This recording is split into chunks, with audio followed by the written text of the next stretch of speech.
Welcome to the UTG at Work podcast. I'm Deacon Mike, Executive Director of Unleash the Gospel at Work, where we help women and men live their faith and witness to Christ in the gospel in the workplace. Each week we explore the Sunday gospel with a focus on real life, especially the challenges and opportunities that we face at work.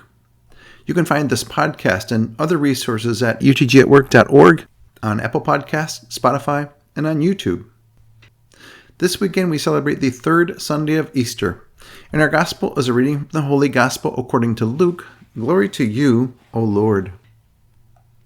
That very day, the first day of the week, two of Jesus' disciples were going to a village 7 miles from Jerusalem called Emmaus, and they were conversing about all the things that had occurred. And it happened that, while they were conversing and debating, Jesus himself drew near and walked with them, but their eyes were prevented from recognizing him. He asked them, "What are you discussing as you walk along?" They stopped, looking downcast.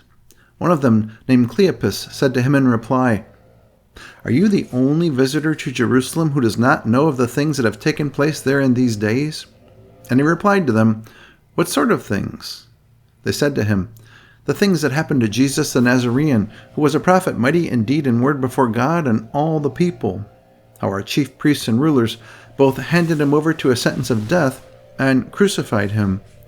But we were hoping that he would be the one to redeem Israel. And besides all this, it is now the third day since this took place. Some women from our group, however, have astounded us. They were at the tomb early in the morning and did not find his body. They came back and reported that they had seen a vision of angels who announced that he was alive. Then some of those with us went to the tomb and found things just as the women had described, but him they did not see." And he said to them, "Oh, how foolish you are! How slow of heart to believe what all the prophets spoke! Was it not necessary that the Christ should suffer these things and enter into his glory?" Then, beginning with Moses and all the prophets, he interpreted to them what referred to him in all the scriptures.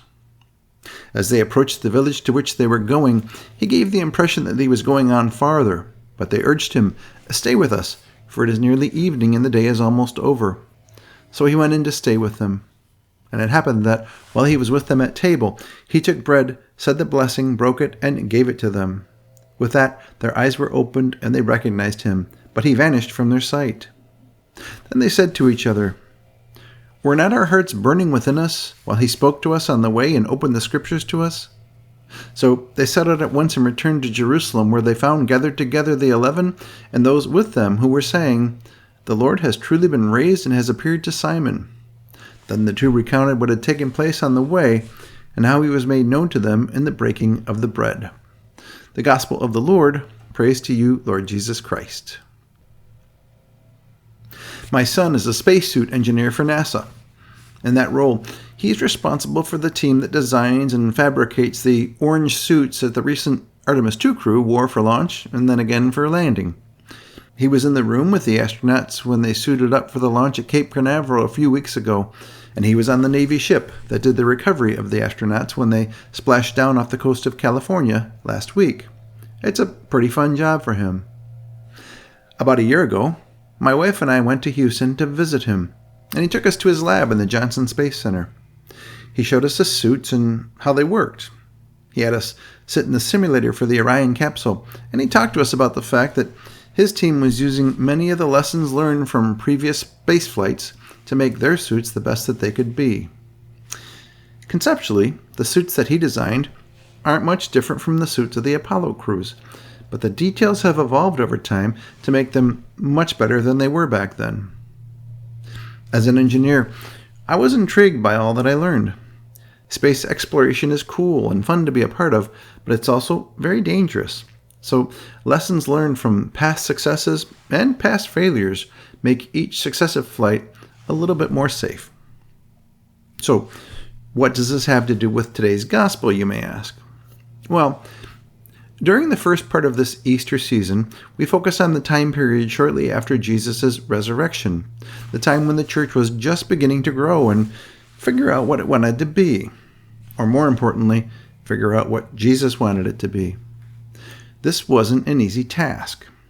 They were mostly people of the Jewish faith who had long waited for their Messiah, but now that he had come, They were kind of like the dog that's been chasing the car forever and finally caught it. What do they do now? Jesus had showed them what to do at the Last Supper, and he specifically asked them to do it in memory of him. But that probably hadn't quite settled in at this point. They hadn't yet figured out what to do with it.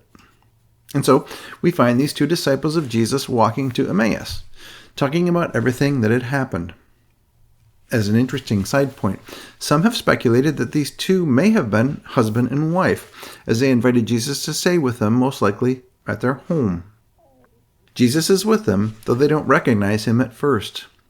But notice three things that happen in this story that relate very clearly to the Mass today. First, on the way to Emmaus, they heard the Scriptures revealed and explained to them. Second, they came to know the real Jesus in the breaking of the bread. And third, they gathered in community to share what had happened. These are the three key elements of the Mass today: the gathering of the people, the liturgy of the Word, and the liturgy of the Eucharist. With the benefit of hindsight and 2,000 years of reflection, we can see that clearly. But did these disciples on the way to Emmaus see this connection? Probably not, but they were part of a growing number of lessons learned that the Church had considered over the years as she developed her practices and dogma and doctrines. Just like how NASA learns from each successive spaceflight, the Church has learned from her many experiences over the past 2,000 years to get where she is today. Consider this statement from Vatican II back in 1963. This is found in Sacrosanctum Concilium. Christ is always present in his Church, especially in her liturgical celebrations. He is present in the sacrifice of the Mass, not only in the person of his minister, but especially under the Eucharistic species. He is present in his Word, since it is he himself who speaks when the Holy Scriptures are read in the Church. He is present lastly when the Church prays and sings, for he promised, "Where 2 or 3 are gathered in my name, there am I in the midst of them." Christ is present, therefore, in the Word, in the Eucharist, and in the gathered people of God, as he was with those disciples walking to and from Emmaus. This is exactly what happens at every Catholic Mass, and it's structured in a way that's done in remembrance of what Jesus did, and that follows almost exactly what the early Church did after his resurrection. Now, can we find Jesus in the Word if we read the Bible in the silence of our own home or in a break room at work? Yes, of course we can. Can we find Christ in the gathering of a few people who take time to pray together, even in a work conference room before a workday kicks off? Yes.